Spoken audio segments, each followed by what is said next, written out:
Karmic debt is real. Karmic debt is real. And it's been something that I've been paying my entire life. I've been paying karmic debt my entire life without even knowing, because I didn't have the clarity that I have right now. Karmic debt is essentially just any action that you do, any thought that you have, any action that you don't do that you know you're supposed to do. You will continuously have to reap punishments from it. You know what I'm saying? The fact that I was smoking weed all my life stopped my karmic debt was the clarity that I have now. The clarity and the ability to learn from my mistakes was taken from me without me even knowing. And as you know, I lost my mom when I was young. If you don't know, I lost my mom when I was 14. And then I had a bunch of family drama after that, and that's what started me to smoking weed. And once I started, I just never stopped. And I didn't end up landing in prison like, Wes Watson. I didn't go to the Air Force. I didn't go to the Navy. You know what I'm saying? I just lived life out here in the free world. You get what I'm saying? And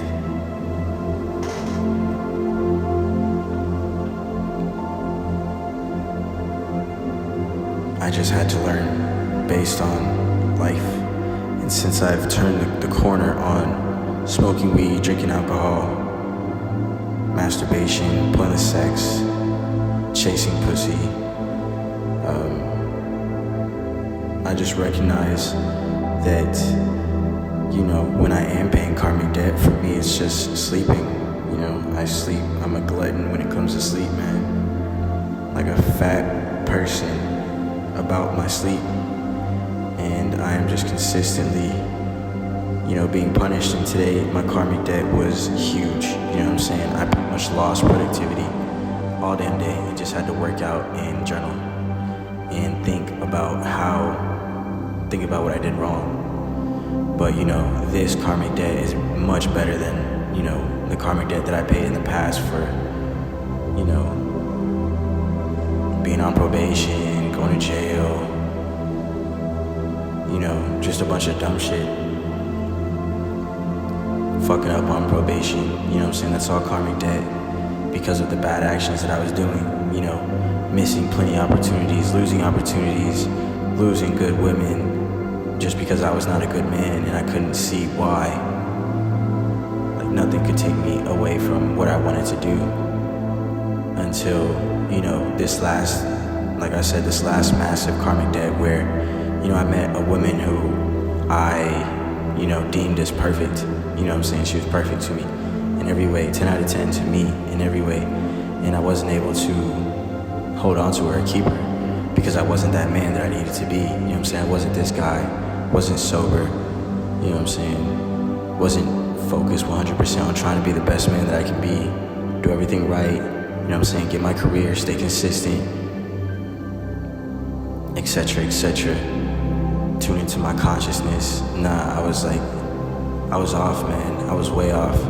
And, it was that, losing her that really set me off to where I was like, fuck, like, I need to change, because I had always said, and I've always known that, or I always told myself that I would change, you know what I'm saying, when I get my woman, or if I ever had a kid.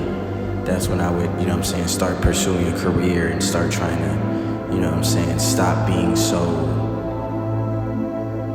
just that I would change my life, you know what I'm saying? And I did, I got her, and because I wasn't the man that I needed to be, I lost her. And that's karmic debt right there, you know what I'm saying? Of course, either she's gonna come back or something better is gonna come. That's always how it goes. It's just a lesson, but, you know what I'm saying? That's karmic debt. Like I said, I've illustrated it multiple times. The only reason I talk about Wes's story so much is because I listen to that guy all day. Like, it's one of my biggest influences, and because I need good influences, you know what I'm saying? My whole life, I've needed good influences, you know what I'm saying? And there's only one motherfucker, Wes Watson, man. And that anyone else that tries to act like that guy is just acting like that guy. And I'm not him, never will be, but I will definitely, I find the lessons and wisdom invaluable, and I always, compare my life to, those situations that he had to go through, because I've been through shitty situations. Not like that though. But anyways, back to me and my life when it comes to me and karmic debt. You know what I'm saying? Like, I just recognize today that, since I have a greater amount of clarity, like I'm pretty damn sure, I'm 100% sure that my entire life I've been paying karmic debt without even the awareness to be able to even sit with it and see. But once you get rid of the vices, stop smoking weed, stop drinking alcohol, stop chasing pussy, you know what I'm saying? Don't try to run myself a nut, don't try to get out here and go give me some ass.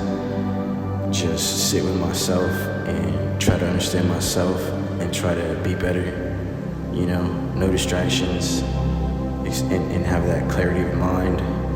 It's like, I could just see very deeply and feel it, sit with it and feel it. And I just wanted to talk about it today because, I searched the internet, and I'm looking for it. I'm looking for more people talking about this idea of karmic debt, and it's like, no one talks about it like this, no one. All I hear is Wes talking about it in this way. So I'm gonna just give my perspective and, the way it has affected me, on a lesser scale, of course, but still, more nuance and perspective as far as just, like I said, my whole life I've been dealing with karmic debt, but because of the weed, I wasn't able to see it or sit with the pain, and that's been it. Like, that's been everything that's changed me, is like sitting with that pain, of losing that woman that I wanted, of not having everything that I want in my life. I had to sit with the pain and be like, why is my shit this way? And then just today, like I said, man, like I need to evolve out of this, and that's all I've been thinking about all day. So there's no way that I won't, because I'm not being distracted, there's nothing else I can run to, there's nothing else I can run to. I can't run to the vices. I can't run to anything besides growth, and I can't talk to anyone besides God. And right now this channel hasn't blown up yet, so it's not even like I got a big ass audience of people that can hold me accountable and shit. It's just me and this bitch. Because it's part of that self-actualization phase. And, I just want to help anyone else going through that same self-actualization phase, that, you really do want to get rid of the vices, You want to get rid of them so that you can hear, you can listen, you can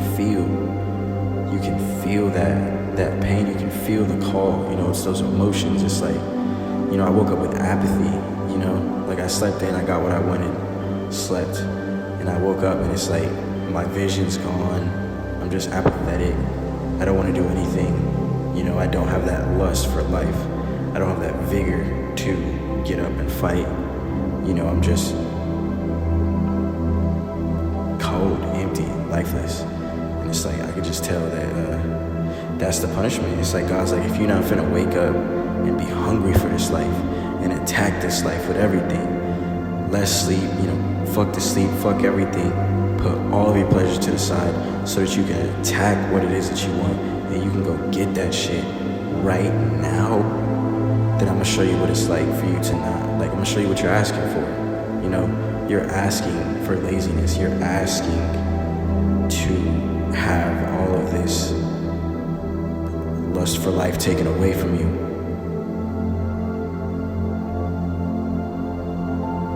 And like I said, it's just a communication through your feelings, and you have to be able to feel it, to be able to grow through it.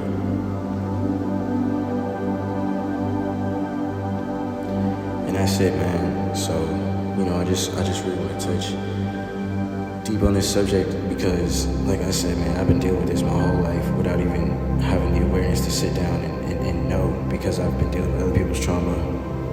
I've been dealing with just other people in general and distractions everywhere, from living with people who were negative, my whole life pretty much, and then to just doing vices, smoking weed a lot, and just everything that I would do, everything that you do it, and then afterwards, or at least you think you have a slight thought that like maybe that's wrong, like maybe I shouldn't be doing that.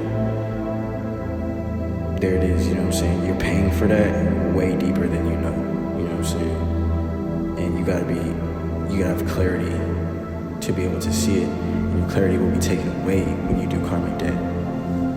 Your clarity will be taken away. Like my vision was taken, my clarity was taken, my drive was taken, to where it's like I'm just back to just like being unsure. And it's like that's my least favorite thing, is being unsure of like who I am, where I'm going. That's like the complete opposite of my energy. So it's like, again, you violate karmic law, you violate conscious, you're conscious, then you're gonna pay karmic debt, and you're just gonna feel it, having your clarity taken. But with that, man, I hope y'all got something great out of this. I'm gonna catch you next one, dog. Peace.